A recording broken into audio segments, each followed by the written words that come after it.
The North American comic book market generated more than $850 million in revenue in 2013 alone. Comics continue to make their way from the pages to the big screen. That number will go up.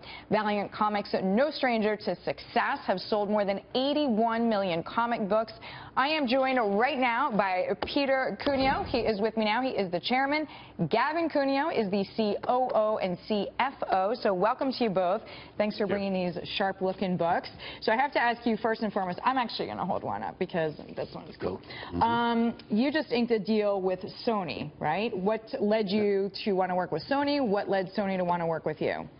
Well, I have a little bit of a history with Sony because I was the CEO of Marvel going back quite a ways. And we did Spider-Man with Sony, and it was a great success for us. So I know that Sony and Columbia Pictures knows how to make these films.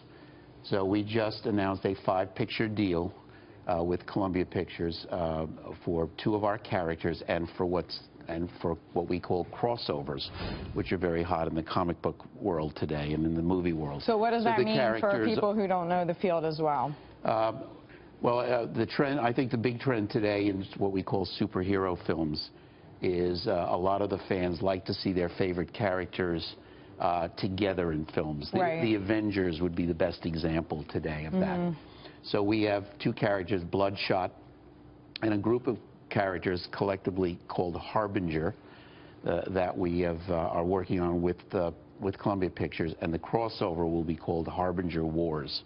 Okay. Crossovers are a trend in character and plot development. They've been mainstay of comics for decades, and now it's coming to fruition in film.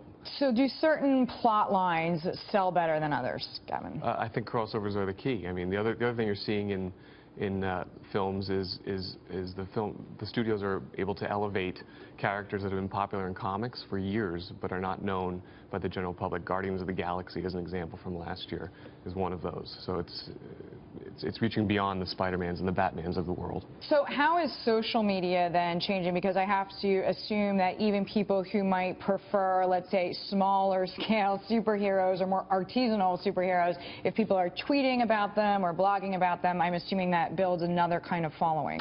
Well, I think that there's several big reasons why superhero films are so common now, and we anticipate there'll be something like 30 superhero films out in the next 3 years.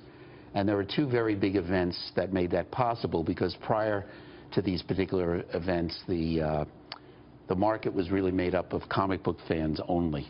But 2 things happened. First was the advent of what we call CGI, or computer-generated imagery, for motion pictures. So now you can make films that are, frankly, very realistic. Well, Avatar, I think, proved the point on a mass scale. Yeah. Exactly. Not campy, not men in tights, so to speak. The second thing that's made superheroes come to the forefront in general culture has been the rise of the digital age. So now, with the touch of a button, any consumer can learn and experience any superhero, whether it's well-known or the artisanal ones you're talking about, with the touch of a button. Very cool. Thank you for bringing in these beautiful books. We wish you luck. Thanks very much. Peter and Gavin Cuneo joining me there from Valiant Entertainment.